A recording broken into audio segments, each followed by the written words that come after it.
ایک شخص تھا عمر بن عبد ود، 90 سال کا بوڑھا. حضرت علی گھوڑے پہ بیٹھے نکلے اور جب اس کے سامنے گئے تو جا کے کہنے لگا میرا پتہ ہے. حضرت علی فرمانے لگے تو اپنا چھوڑ، میرا پتہ ہے تجھے. اتنا سخت پاگل ہوا غصے میں، اس نے اپنے گھوڑے کے پیر کاٹ ڈالے. ایک موقع پر نبی پاک صلی اللہ تعالی علیہ وسلم نے ارادہ فرمایا کہ حضرت علی کو اپنا نائب بنا کے مدینہ منورہ میں چھوڑ کے جایا جائے. محبوب کریم علیہ السلام جب بھی تشریف لے جاتے تھے تو کسی ایک کو نائب بنا کر مدینہ منورہ میں چھوڑ جاتے. حضرت عبداللہ ابن مختوم رضی اللہ تعالیٰ عنہ کو بھی ایک دفعہ حضور چھوڑ کے گئے تو ایک جنگ کے موقع پر محبوب نے حضرت علی شیر خدا سے کہا کہ آپ کو میں اپنا نائب بنا کے یہاں چھوڑ کے جاتا ہوں. یہاں لوگ جان چھڑاتے ہیں، کام کا جب وقت آتا ہے، میدان میں نکلنے کا وقت آتا ہے تو جان چھڑاتے ہیں، اور وہ کہتے ہیں کہ باقی سارے کام لے لو، جب وقت مشکل آئے تو پھر ہمیں کام نہ بتاؤ. اب مشکل وقت ہے، جہاد میں جانا ہے. حضرت مولا علی شیر خدا کرم اللہ تعالی وجہہ الکریم کو حضور نے فرمایا کہ اس دفعہ میرا ارادہ بنا ہے کہ تمہیں چھوڑ کے جاؤں.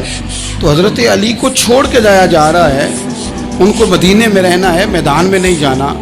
عام آدمی کتنا پسند کرتا ہے کہ میں آرام سے رہوں گا، لیکن حضرت علی کو اتنا شوق تھا میدان جہاد کا، اتنی تڑپ تھی ان کے دل کے اندر کہ عرض کرنے لگے یا رسول اللہ صلی اللہ تعالی علیہ وسلم.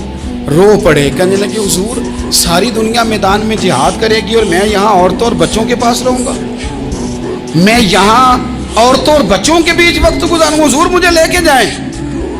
تو وہاں بھی حضور نے محبت کی بات سمجھائی. فرمایا علی جب حضرت موسیٰ کوہ طور پہ گئے تھے تو اپنے بھائی جناب ہارون کو چھوڑ گئے تھے، تو تم بھی تو میرے لیے اسی طرح ہو نا جس طرح موسیٰ کے لیے ہارون تھے.